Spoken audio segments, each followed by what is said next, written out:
Masalah pembebasan lahan menjadi masalah klasik hampir di setiap proyek besar, seperti pembangunan jembatan Musi 6 yang diperkirakan molor dari target dikarenakan masih ada lahan warga yang sampai saat ini belum dibebaskan.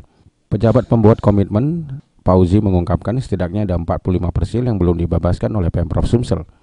Jika pembebasan lahan sudah rampung, pihaknya akan mengebut pembangunan jembatan ini. Pembebasan lahan ini tidak hanya soal rumah milik warga, namun juga ada ruko yang dijadikan tempat usaha. Selama ini sudah ada kesepakatan dengan warga untuk persoalan pembebasan lahan. Meski demikian, pengerjaan fisik jembatan masih terus dilakukan dan tidak menemui kendala berarti. Di antaranya pengecoran lantai jembatan dan perapian sejumlah bagian di bangunan utama. Untuk sisa pengerjaan fisik bangunan, sampai saat ini realisasinya sudah mencapai 64,9% dari target rencana 65,7%. Wibisono, PAL TV.